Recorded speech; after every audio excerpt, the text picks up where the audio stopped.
வணக்கம் GS fame, எல்லாரும் எப்படி இருக்கீங்க? இன்னைக்கு தேதியில நம்ம கார் இண்டஸ்ட்ரியில அட்ரஸ் பண்ணக்கூடிய ஒரு முக்கியமான ஃபேக்டரை தான் இந்த வீடியோல நம்ம பேச போறோம். அண்டர் ரேட்டட் கார்ஸ் அப்படின்னு சொல்றதும், அதே போல குளோபல் மார்க்கெட்ல நல்லா விற்கக்கூடிய அதே கார்கள் இந்தியன் மார்க்கெட்ல மட்டும் ஸ்ட்ரகிள் ஆகி ஃபெயிலியரை ஃபேஸ் பண்ணி ரிஜெக்ட் செய்யப்பட்டு இந்தியன் மார்க்கெட்ல இருந்து எக்ஸைட் செய்யப்பட்டிருக்கும். இதற்கான காரணம் என்ன? நீங்க நல்லா பார்த்தீங்கன்னா, இங்க நம்ம இந்தியன் மார்க்கெட்ல ஒரு சில கார்கள்லாம் ரொம்பவே தரமா தயாரிச்சிருப்பாங்க. பட் மக்கள் அதற்கான ஈடுபாடு அதிகமா காமிக்கல அப்படின்னு சொல்லி அந்த கார் ஃபெயிலியர்ன்னு பேட்ச் செய்யப்பட்டு இந்தியன் மார்க்கெட்ட விட்டு எக்ஸைட் ஆயிருக்கும். நெறைய கார்கள் இருக்கு. பட் அந்த கார் எக்ஸைட் ஆனதுக்கு அப்புறம் அது ரொம்பவே அண்டர் ரேட்டடான கார் அப்படின்னு பேட்ச் பண்ணி அந்த கார் வெளிய போனதுக்கு அப்புறம் நம்ம கொண்டாட ஆரம்பிப்போம். இந்தியன் மார்க்கெட்ல என்னதான் நடக்குது? ஏன் நல்ல கார்கள் எதுவுமே இந்தியன் மார்க்கெட்ல அவ்ளோ சேல் நம்பர்ஸ பார்க்க மாட்டேங்குது? இந்த மாதிரி நெறைய கேள்விகள் என் மனசுலயும் இருந்திருக்கும், உங்க மனசுலயும் இருந்திருக்கும். இந்த வீடியோ எல்லாத்தையுமே அட்ரஸ் பண்ணக்கூடியதா தான் இருக்க போகுதுங்க. நீங்க நல்லா உற்று கவனிச்சீங்கன்னா 2010 டூ 2014 டைம்லைன்ல இந்தியன் கார் மார்க்கெட்டோட குரோத் அப்படின்றது கிட்டத்தட்ட 2.5 மில்லியன் யூனிட்ஸ்ல இருந்து 4.2 மில்லியன் யூனிட்ஸ் பெர் இயரா உருவெடுத்திருக்கு. இதுல எஸ்யூவிஸ் மட்டுமே கால்குலேட் பண்றப்போ 14% ஆஃப் சேல்ஸ் அப்படின்றது 2010ல இருந்திருக்கு. இன்னைக்கு 2024 டைம்லைனை எடுத்து பார்க்கும்போது கிட்டத்தட்ட அது 52% உயர்ந்திருக்குங்க. எஸ்யூவிஸோட நம்பர்ஸ் மட்டும் இப்படி ஒரு உயர்வை பார்த்துச்சு அப்படின்னு யோசிக்கிற மாதிரி தான் இருக்கு. இந்த எக்ஸ்ப்ளோசிவ் குரோத்ல வேர்ல்ட்ல ரொம்பவே அட்மையர் செய்யப்பட்ட ஒரு சில கார்ஸ் இந்தியன் மார்க்கெட்ல இருந்து ஃபெயிலியரை ஃபேஸ் பண்ணி வெளியேறிச்சு. ஃபார் எக்ஸாம்பிள் ஸ்கோடாவோட எட்டி, மாருதி சுசுகியோட கிஷாஷி, அதுக்கப்புறம் சுசுகியோட ஜிம்னி, ஃபோர்டோட மாண்டியோ, ஃபோக்ஸ்வேகனோட டாராக், நிசானோட எக்ஸ்ட்ரைல், இது மாதிரி நிறைய கார்கள் இங்க மிசரபிளா ஃபெயிலியரை ஃபேஸ் பண்ணிருக்கு. அந்த கார்கள்லாம் பேட் கார் அப்படின்றனால இந்தியால ரிஜெக்ட் செய்யப்படல. பட் இங்க வேற ஒரு பிரச்சனை இருக்குங்க. அது என்ன அப்படின்னா, இந்தியாவோட price value psychology and market value timing அப்படின்றது இந்த கார்களுக்கு சரி வர இல்ல அப்படின்றதால தான் ஃபெயிலியரை ஃபேஸ் பண்ணிருக்கு. ஸ்கோடா எட்டிங்க 2010ல லான்ச் செய்யப்பட்ட யூரோப்பியன் மார்க்கெட்டோட பெஸ்ட் செல்லர் கார் இங்க இந்தியால என்ன ஆச்சுன்னு தெரிஞ்சுப்போமா? குளோபலா 70,000 யூனிட்ஸ் ஆனுவலி கிட்டத்தட்ட 100+ மார்க்கெட்ஸ்ல நல்ல மாசிவான ஒரு நம்பரை பார்த்துட்டு இருந்த இந்த ஸ்கோடா எட்டி எஸ்யூவி இந்தியால என்ன நிலைமையில இருந்துச்சு அப்படின்னா, அந்த காரோட என்டையர் லைஃப் சைக்கிள்லயே மொத்தமா 3000 யூனிட் மட்டுமே வித்திருக்குங்க. ரீசன் என்ன? அந்த காரோட இன்ஜினியரிங் அப்படின்னு நினைக்கிறீங்களா? கண்டிப்பா இல்லங்க. 2 litre TD engine 140 PS 320 newton metres of பவரை ப்ரொடியூஸ் பண்ணுச்சு. அது கூடவே all wheel drive 6 speed DSG எல்லாமே பேர் பண்ணி கொடுத்திருந்தாங்க. இந்தியால அது ஃபெயிலியர் ஃபேஸ் பண்றதுக்கு மேஜர் ரீசன் என்ன அப்படின்னு பார்த்தோம்னா, அதோட மார்க்கெட் பொசிஷனிங்ல ஸ்கோடா பிராண்ட் ஃபெயிலியரை ஃபேஸ் பண்ணிருக்காங்க. ஏன் அப்படின்னா, அந்த டைம்லைன் வந்து 2011ங்க. அப்பவே 17.9 to 21 lakh எக்ஸ்-ஷோரூம் பிரைசிங்ல இந்த ஸ்கோடா எட்டி லான்ச் செய்யப்பட்டது. அந்த டைம்ல டொயோட்டா ஃபார்ச்சுனரோட 4 டீசல் கிட்டத்தட்ட 20.4 lakhல தான் பிரைசிங் செய்யப்பட்டிருக்கு. இந்தியன் பீப்பிளை பொறுத்த வரைக்கும் ஃபார்ச்சுனர் போன்ற கார்களோட இதை கம்பேர் பண்ணிட்டு இது ரொம்பவே காம்பாக்டா இருக்கு. இதுக்கு எஸ்யூவியோட பிரைசிங் கொடுக்கணுமா அப்படின்ற கேள்வி எழுந்திருந்துச்சு. மோரோவர் ஸ்கோடாவோட சர்வீஸ் சாட்டிஸ்ஃபேக்ஷன் ஸ்கோரும் அந்த டைம்லைன்ல combined high price, poor perceptions, small dimensions இது எல்லாமே சேர்ந்து மிகப்பெரிய ஒரு டிசாஸ்டருக்கு இந்த காரை கொண்டு சென்றது உண்மை. யூரோப் வெர்சஸ் இந்தியாவோட எட்டி காரோட பெர்ஃபார்மன்ஸ் சேல் நம்பர்ஸை எடுத்து பார்த்தீங்கன்னா அது டிராஸ்டிக்கா நமக்கு தெரிய வரும். சோ இந்த எட்டி கார் மட்டும் தான் அப்படி இருந்துச்சான்னு கேட்டீங்கன்னா கண்டிப்பா இல்லங்க. இதற்கு பிறகு மாருதி சுசுகில கிஷாஷி அப்படின்ற ஒரு பிராண்ட் ஐடென்டிட்டி ட்ராப்பை அங்க மார்க்கெட்டுக்குள்ள எடுத்து வச்சிருந்தாங்க. அத ஒரு masterpiece no one asked for அப்படின்னு கண்டிப்பா குறிப்பிட முடியும். ஏன்னா ஜப்பான்ல இருந்து டைரக்டா அத சிபியூவா இம்போர்ட் பண்ணி 2011 டைம்லைன்ல 17.1 லாக்ல இருந்து 22 லாக் வரைக்கும் அந்த காரோட பிரைசிங்கா மாருதி சுசுகி நிறுவனம் அமைச்சிருந்தாங்க. இந்த காரோட குளோபல் ரைவல்ஸான ஹோண்டா அக்கார்ட், டொயோட்டா காம்ரி, ஸ்கோடாவோட சூப்பர்ப் இது எல்லாமே லோக்கலா அசெம்பிளிங் நடந்து உங்களுக்கு அதோட ப்ரொடக்ஷன் காஸ்ட் அப்படின்றது 25 to 30% இது விட கம்மியா தான் இருந்துச்சு.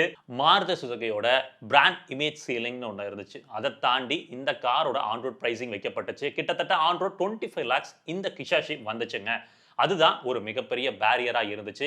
ஏன்னா 25 லாக் போட்டு ஒரு மாருதி சுசுகி கார்ல நான் இன்வெஸ்ட் பண்ணணுமா அப்படின்ற கேள்வி அந்த டைம்லைன்ல எல்லாத்துக்கிட்டையுமே இருந்துச்சு. கிஷாஷி லான்ச் ஆன அந்த இயர் 2011ல வெறும் 80 யூனிட்ஸ் மட்டும் தான் இந்தியன் மார்க்கெட்ல விற்பனை செய்ய முடிஞ்சிச்சு. ஒரு சின்ன கம்பேரிசன் எடுத்து பார்த்தோம்னா அந்த டைம்ல ஹோண்டா அக்கார்ட் மட்டும் 6200 நம்பர்ஸ் பண்ணியிருந்துச்சு. கூடவே ஸ்கோடா சூப்பர் கிட்டத்தட்ட 4500 நம்பர்ஸ்க்கு மேல இந்தியால மூவ் ஆன் பண்ணியிருந்தாங்க. ஈவன் தோ அவங்க 2.4 லிட்டர்ல 178 PS ப்ரொடியூஸ் செய்யக்கூடிய 6 ஸ்பீட் CVT டிரான்ஸ்மிஷனோட பேர் செய்யப்பட்ட ஒரு டிரான்ஸ்மிஷன் அண்ட் என்ஜின் காம்பினேஷன் கொடுத்திருந்தாலும் ஒரு 25 லேக் மாருதி அப்படின்றத பீப்புள்னால டைஜஸ்ட் செய்ய முடியல. எந்த பிராண்ட் ஈக்விட்டி மாருதிய ஸ்ட்ராங் அண்ட் ஸ்மாலர் கார்ஸ் அப்படின்னு எடுத்துட்டு போச்சோ அதே பிராண்ட் ஈக்விட்டி மாருதிய லக்ஸரி செக்மெண்ட்ல என்டர் ஆகிறதுக்கு இல்லாம தவிடு பொடி ஆக்குச்சுங்க. ட்ரஸ்ட், எக்கனாமி, சர்வீஸ் எல்லாமே இருந்தாலும் லக்ஸரி செக்மெண்ட்குள்ள மாருதி சுசுகினால அந்த டைம்லைன்ல நுழையவே முடியல. SX4 காரை தௌசண்ட்ஸ் ஆஃப் நம்பர்ஸ்ல சேல் பண்ணின மாருதி சுசுகினால இந்த பிரீமியம் லக்ஸரி செடன் கிசாஷிய விற்க முடியாம மாருதி நிறுவனம் இந்த காரை ஃபெயிலியர்னு அக்செப்ட் பண்ணி இந்தியன் மார்க்கெட்ல இருந்து நிப்பாட்டினாங்க. அடுத்து மிகப்பெரிய டிசாஸ்டர் இந்தியால அப்படின்னா மாருதி சுசுகியோட ஜிம்னிங்க. குளோபலா ஹீரோவா இருந்தாலும் லோக்கலா அது ஜீரோவா ஆகிறதுக்கான காரணம் என்னவா இருக்கும்? 2023ல 5 டோர் ஜிம்னியை இந்தியால லான்ச் பண்ணப்ப சுசுகி ஒரு மாசிவான சக்சஸை எக்ஸ்பெக்ட் பண்ணிட்டு இருந்தாங்க. அவங்க யூகிச்சது ஒரு கல்ட் ஸ்டேட்டஸ்ல இருக்கக்கூடிய அந்த 3 டோர் ஜிம்னி குளோபல் மார்க்கெட்ல 2022 டைம்லைன்ல மட்டும் 3 லேக் யூனிட்ஸ் சேல் ஆகி இருந்துச்சு. பட் இந்தியால கம்ப்ளீட்டா ஒரு ஃபிளிப் ஸ்டோரி தாங்க. ஏன்னா 2500 யூனிட்ஸ்ல இருந்து வெறும் 200 யூனிட்ஸ்க்கு 6 மாசத்துல ஜிம்னியோட சேல்ஸ் புவர் நம்பர்ஸ்க்கு தள்ளப்பட்டிருக்கு. மஹிந்திரா தார் அதே சேம் பீரியட்ல ஆவரேஜா 6000 யூனிட்ஸ் பெர் மந்த் விற்கும் போது இங்க ஜிம்னியை ஏன் விற்க முடியலன்னு ஒரு கேள்வி கண்டிப்பா எல்லார் மனசுலயுமே வரும். காரணம் என்ன அப்படின்னு பாக்குறப்போ இந்தியன் பீப்புளை பொறுத்த வரைக்கும் ஆஃப் ரோடுக்காக தார் வாங்குறவங்களை தாண்டி அந்த ஸ்டாண்ட்ஸுக்காக தான் வாங்குறாங்க. அங்கதான் இந்த ஜிம்னி ஃபெயிலியரை ஃபேஸ் பண்ணுச்சு. ஏன்னா இந்த காம்பாக்ட் கார் ஆஃப் ரோடுக்காக யாருமே கன்சிடர் பண்ணல, ஸ்டாண்ட்ஸுக்காக தான் கன்சிடர் பண்ணிருக்காங்க. அதுதான் இங்க மேஜர் பார்ட் ஆஃப் ரிஜெக்ஷனா இங்க ஜிம்னிக்கு அமைஞ்சிருக்கு. 1.5 litre K15B petrol engine 105 PS 134 newton metres of torque generate பண்ற மாதிரி கொடுத்திருந்தாங்க. பட் அது ரொம்பவே தாரோட இன்ஜினை கம்பேர் பண்ணும்போது அண்டர் பவர்டா ஃபீல் ஆச்சு. ஏன்னா தாரோட இன்ஜின் பொறுத்த வரைக்கும் 150 PS வரைக்குமே ஜெனரேட் செய்யக்கூடியது. இதுவே நீங்க டீசல் போறீங்கன்னா 300 நியூட்டன் மீட்டர்ஸ் ஆஃப் டார்க் அது ஜெனரேட் பண்ணும். இந்தியன் மார்க்கெட்ல அதை லான்ச் செய்யும் போது இந்த 5 டோர் ஜிம்னியோட பிரைசிங் 16 to 18 லேக் ஆன் ரோடா இருந்துச்சுங்க. நீங்க நல்லா பாத்தீங்கன்னா ரொம்ப ப்ரொஃபஷனலா ஆஃப் ரோட் பண்ற டீம்ஸ் அண்ட் பீப்புள்ஸ் அவங்க கிட்ட ஒரு ஜிம்னி கண்டிப்பா இருக்கும். ஏன்னா அதோட லோ கர்வ் வெயிட் அதோட ஆஃப் ரோட் கேப்பபிலிட்டிக்கு ரொம்பவே உதவி கொடுக்கும். ஜிம்னிக்கு 2 லேக் கிட்ட தண்டர் எடிஷன் டிஸ்கவுண்ட், அதுக்கப்புறம் ஆவரேஜா ஆன் ரோட் பிரைஸ் 15.5 லேக் வரைக்கும்லாம் கொண்டு வர ட்ரை பண்ணாங்க. பட் கன்சியூமர்ஸ் அதை தார் கிட்ட கம்பேர் பண்ணி ஜிம்னியை வாங்குவதே இல்லைங்க. மேஜர் காரணம் தாரோட டிசைன் டு பிரைஸ் ரேஷியோ அந்த ஜிம்னியை டோட்டலா கிரஷ் பண்ணிருச்சு அப்படின்ற மாதிரி தான் சொல்லணும். இதே மாதிரி சிமிலர் ஸ்டோரிஸ் இங்க நிறைய லக்ஸரி எஸ்யூவிஸ்க்கு இந்தியன் மார்க்கெட்ல நடந்திருக்கு. ஃபார் எக்ஸாம்பிள் நிசானோட எக்ஸ்டைல், ஃபோக்ஸ்வேகனோட டராக், அது கூடவே ரெனால்ட்டோட கோலியஸ், இது எல்லாமே சேம் டெத் சிச்சுவேஷனுக்கு இங்க பீப்புளோட எக்கனாமிக்ஸ் தள்ளி விட்டுருக்கு. இன்னொன்னு இங்க டாக்ஸ்ங்க எல்லாமே சிவி யூனிட்ஸ் 110% கிட்ட இம்போர்ட் டியூட்டி போடப்பட்டதால அதோட பிரைசிங் கிட்ட கூட நெருங்க முடியாத மாதிரி தான் இருக்குது. ஃபார் எக்ஸாம்பிள் ஃபோக்ஸ்வேகனோட டராக்கோட குளோபல் பிரைஸ் ரஃப்லி இந்தியன் பிரைசிங்க்கு ஈக்குவலண்டா பார்த்தோம்னா 30 லேக் ருபீஸ்ங்க. பட் அது இங்க இந்தியால லேண்ட் ஆகிறப்போ 58.5 லேக் ருபீஸ்க்கு லான்ச் செய்யப்பட்டிருந்துச்சு. ரிசல்ட் என்னன்னு எடுத்து பார்த்தோம்னா டிஸ்கண்டினியூஷனுக்கு முன்னாடி வெறும் 200 யூனிட் கிட்ட தான் வித்திருக்கு.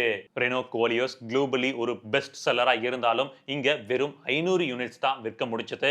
மீன்வைல் இங்க லோக்கலி மேனுஃபேக்சரிங் செய்யப்பட்ட டொயோட்டாவோட Fortuner and Ford Endeavour per இயருக்கு 5000 to 7000 நம்பர்ஸ் பண்ணிட்டு இருக்காங்க. இங்க கோர் ப்ராப்ளம் என்னன்னு பார்த்தீங்கன்னா இந்த CBU எக்கனாமிக்ஸ் டெஸ்ட்ராய் செய்யப்பட்டதுக்கான காரணம் இங்க இருக்கக்கூடிய பிரைஸ் காம்படிட்டிவ்னஸ் அண்ட் இம்போர்ட் டியூட்டிக்கான டாக்ஸ். நிறைய பிராண்டோட குவாலிட்டி கார்களோட லான்ச் கனவை இந்த டாக்ஸ் அப்படின்ற விஷயம் அழிச்சிருச்சுங்க. பேஸ் பிரைஸ்ல இருந்து 110% இம்போர்ட் டியூட்டி அப்படின்றது எந்த விதத்துல நியாயமா இருக்க போகுது? அப்ப குவாலிட்டியான காஸ் இங்க தயாரிச்சா மட்டும்தான் விற்க முடியும் அப்படின்றது நிசப்தமான ஒரு உண்மையா இந்தியன் மார்க்கெட் மாத்திருக்கு. பட் லோக்கலைசேஷனால இங்க இந்தியால இப்ப இருக்கிற ஒரு சில பிராண்ட்ஸ் கார் தயாரிக்கிறப்போ என்னெல்லாம் காம்ப்ரமைஸ் ஆக வேண்டியது இருக்குன்னு நீங்களே பார்த்திருப்பீங்க. ஃபோர்ட் மாண்டியோ, ஃபியட் லீனியோட டீஜெட் இதெல்லாம் வந்து பாத்தீங்கன்னா இன்ஜினியரிங்கை தாண்டி ஒரு எமோஷனல் கனெக்ட் பீப்புள் கிட்ட இருந்துச்சு. 2003ல ஃபோர்ட் மாண்டியோ இந்தியாக்கு யூரோப்பியன் சேஃப்டியும் ஹேண்ட்லிங்கையும் எடுத்து வந்தாங்க. But cost 17 lakhsங்க. வேற அந்த டைம்லைன்ல ஹோண்டா சிட்டி 8 லட்சத்துக்கு தான் வித்துட்டு இருந்துச்சு. ஃபியட் லீனியா டீஜெட் எடுத்துக்கோங்க. ஃபர்ஸ்ட் டர்போ பெட்ரோல் செடனா இந்தியன் மார்க்கெட்ல லான்ச் செய்யப்பட்டிருந்தாலும் ஒரு 200 யூனிட் விற்பதற்கே அந்த பிராண்ட் ரொம்பவே சிரமப்பட்டாங்க. அந்த காரோட குவாலிட்டி எல்லாம் வச்சிருந்தவங்களுக்கு மட்டுமே தெரியுங்க.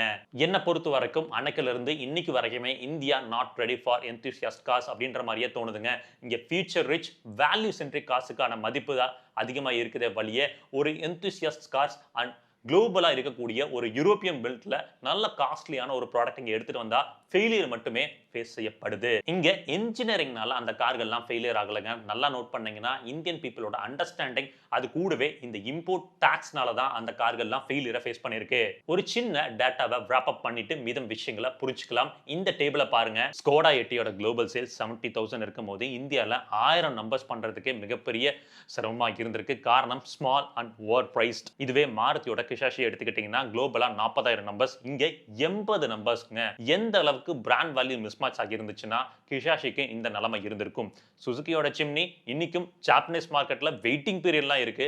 3 லட்சம் நம்பர்ஸ் குளோபலா பண்ணப்போ இங்க வந்த அந்த 5 டோர் மாடல் வெறும் 2000 நம்பர் பண்றதுக்கே ஸ்ட்ரகிள் ஆச்சு. காரணம் pricing and power. Volkswagen Touareg, ரெனால்ட்டோட கோலியோஸ், ஃபோர்டோட மோண்டியா, ஃபியட் லீனியா டிஜெட் இந்த மாதிரி கார்கள் 50,000 1 லட்சம் நம்பர்ஸ் பண்ணிட்டு இருந்தப்போ குளோபலி இங்க 500 300 200 அப்படின்னு ஆச்சு. இதற்கான காரணம் ஓவர் பிரைஸ்டுங்க. அதுக்கப்புறம் நீஷான ஒரு ஆடியன்ஸ் தான் இந்த மாதிரி கார்களை விரும்பி வாங்கினாங்க. நீங்க நல்லா உற்று கவனிச்சீங்கன்னா 7 கார்ஸ் 7 டிஃபரண்ட் பிராண்ட்ஸ் பட் ஒரே பேட்டர்ன்ல தான் ஃபெயிலியர் அப்படின்றது ஃபேஸ் ஆகிருக்கு. அது என்னன்னா ஒன்னு கேம் டூ ஏர்லிங்க, இன்னொன்னு காஸ்ட் அதிகமா இருந்திருக்கு, அப்படி இல்லைன்னா எமோஷனல் கனெக்டை மிஸ் பண்ணிருக்கு, அதுவும் இல்லனா ராங் பேட்ச்ல அது கேரி ஃபார்வர்ட் ஆயிருக்கு. இன்னைக்கு அந்த கிஷாஷி அப்படின்ற ப்ராடக்ட் ஒரு ஸ்கோடா அல்லது Volkswagenோட பேட்சிங்ல வந்திருந்துச்சுன்னா அது கண்டிப்பா நம்பர்ஸ் பண்ணிருக்கும். மாருதியோட பேட்சிங்ல வந்தது தான் அதோட தப்பா என்ன? இங்க Indian car buyer one of the most value சென்சிட்டிவா வேர்ல்ட் குளோபல் மார்க்கெட்டை கம்பேர் பண்ணும்போது இருக்காங்க. ஃப்ராஸ்ட் அண்ட் சுலிவனோட ஒரு ஸ்டடிஸ் எடுத்து பார்க்கும்போது இந்தியன் பயர்ஸ்ல 73% of people engine performance and குவாலிட்டியை தாண்டி ரீசேல் வேல்யூ அண்ட் பிராண்ட் ட்ரஸ்ட்டை தான் ஃபோக்கஸ் பண்ணுவதா தெரிய வந்திருக்கு. That's why Maruti, Tata and Mahindra இங்க த்ரைவ் ஆகி வராங்க. ஏன்னா லோக்கலி ப்ரொக்யூர் பண்றாங்க, ஸ்மார்ட்டா பிரைஸ் பண்றாங்க, எமோஷனலா ஒரு கனெக்ட் வச்சுக்கிறாங்க. இங்க கார்ஸ் இன்ஜினியரிங் பெர்ஃபெக்ஷனை நோக்கி சேஸ் பண்ணி ஓடாம கல்ச்சுரல் டியூனிங்கை ஃபோக்கஸ் பண்ணி ஓடி இருந்தா மட்டும்தான் வெற்றியை பார்க்க முடியுது. இந்தியன் பீப்புள் ஒரு காரை எப்படி வேல்யூ பண்றாங்க அப்படின்னு ஒரு ஸ்டாட்டிஸ்டிக்ஸை எடுத்து பார்த்தோம்னா அவங்கள பொறுத்த வரைக்கும் ஃபர்ஸ்ட் ஃபேக்டர் ரீசேல் வேல்யூ 38% இருக்கு. அடுத்து பிரைஸ் அண்ட் ஃபீச்சர்ஸ் 35% இருக்கு. பவர் 12% இருக்கு. அதுக்கு அடுத்து ரிமைனிங் இருக்கிற 10% பிராண்ட் வேல்யூவை தான் அவங்க கன்சிடர் பண்றாங்க. நீங்க இந்தியன் ஃபேமிலிஸ் டெஸ்ட் ட்ரைவ் பண்ணும்போதும் அவங்களோட என்கொயரிஸை பார்க்கும் போதுமே அது நமக்கு நிறைய இடத்துல தெரிய வரும். இந்தியன் பீப்புள் குளோபலா சக்சஸிவா இருக்கக்கூடிய வெல் இன்ஜினியர்ட் தரமான கார்களை ரிஜெக்ட் செய்வதற்கான காரணம் இங்க என்னவா இருக்குன்னு பார்த்தோம்னா அவங்களோட எக்ஸ்பெக்டேஷன் மிஸ்மேட்ச் தாங்க. இந்த ரிஜெக்ஷன்ஸ் எல்லாமே இந்தியன் பயர்ஸ் எதை மோஸ்ட்லி எக்ஸ்பெக்ட் பண்றாங்கன்னு நமக்கு தெளிவா காமிச்சு கொடுக்குது. 3 ஃபேக்டர்ஸ்ங்க இங்க அவங்க கவனிக்கிறது. Affordable price, trust and value. இங்க இப்படித்தான் இந்தியாவோட எஸ்யூவி எரா அப்படின்றதும் உருவாகி இருக்கு. ப்ராப்பரான எஸ்யூவி மார்க்கெட்ல இருக்குன்னு நினைக்கிறீங்க, பட் இல்ல. அதற்கு பதிலா ஃபீச்சர்ஸ் ரிச்சா லோக்கல் ஹீரோஸ் இங்க நிறைய ப்ளே பண்ணிட்டு இருக்காங்க. இந்தியன் மார்க்கெட்டை டாமினேட் பண்ணிட்டு இருக்காங்க. குளோபலா நல்ல குவாலிட்டியா இருக்கக்கூடிய யூரோப்பியன் கார்கள் எதுவுமே இந்தியாவில் சர்வைவ் ஆகாம இருப்பதை பார்க்குறப்போ ரொம்பவே கஷ்டமா தான் இருக்கு. அல்லது இந்தியா அந்த குவாலிட்டி ஸ்டாண்டர்ட்ஸ்ல காரை தயாரிப்பாங்களான்னு பார்த்தீங்கன்னா அதுவுமே ஒரு கொஸ்டின் மார்க்கா தான் நான் பார்க்குறேன். மஹிந்திரா பிராண்டை மட்டும் இதில் நான் கண்டிப்பா பாராட்டியே ஆகணும். ஏன்னா அவங்க இன்ஜினியரிங் ரீசென்ட் டைம்ஸ்ல பார்க்கும்போது ரொம்பவே அசாத்தியமான ஒன்றா இருக்கு. குளோபல் பிராண்ட்ஸ் கூட கம்பீட் பண்ற அளவுக்கு அவங்க கார்களை தயாரிச்சு வராங்க. டீலர்ஷிப் நெட்வொர்க் அண்ட் சர்வீஸ் நெட்வொர்க்கை மட்டும் அவங்க இன்னும் என்ஹான்ஸ் பண்ணிட்டாங்க அப்படின்னா அவங்களோட growth அப்படின்றது இன்னுமே டிராஸ்டிக்கா இருக்கும். பட் ஒரு क्वेश्चन இருக்குமே, இந்தியா எவால்வ் ஆகிருச்சா? நெக்ஸ்ட் ஒரு ஸ்கோடா எட்டிக்கும் மாருதியோட கிஷாஷிக்கும் தயாராகிருச்சா அப்படின்னு கேட்டீங்கன்னா கண்டிப்பா இல்ல. இன்னைக்கு தேதியில மாருதி கிஷாஷியை ஒரு 20 lakhs 25 lakhsல இன்னும் பிரீமியமா எடுத்துட்டு வந்தாலும் பீப்பிள் வாங்குவதற்கு தயாரா இருப்பதற்கான வாய்ப்புகள் ரொம்ப குறைவு. ஒவ்வொரு காருக்கும் ஒவ்வொரு ஸ்டோரிஸ் இருக்குங்க, ஒவ்வொரு ரிஜெக்ஷன் கதைகளும் உண்டு. ஸோ இந்த வீடியோ இந்தியன் பீப்புள் எதை கன்சிடர் பண்றாங்க, ஏன் குளோபலா சக்சஸ்ஃபுல்லா இருக்கக்கூடிய ப்ராடக்ட்ஸ் இந்தியாவில் ஃபெயிலியரை ஃபேஸ் பண்ணிருக்கு அப்படின்ற ரியல் டைம் ஸ்டோரியை தெரிஞ்சிருப்பீங்கன்னு நினைக்கிறேன். நெக்ஸ்ட் வீடியோல இன்னொரு பெட்டரான இன்ஃபர்மேஷனோட சந்திக்கலாம். அது வரைக்கும் எப்பவுமே சொல்றது தான், ரோட்ல போய் வரப்ப உங்களை நம்பி எப்படி ஒரு குடும்பம் இருக்கும், அதே மாதிரி ரோட்ல போய் வர சக மனிதர்களை நம்பி நேசிக்கிற குடும்பம் இருக்கு. சர்ச்சர் வேணா, பத்திரமா போய் பத்திரமா வாங்க. Tata, take care, bye by.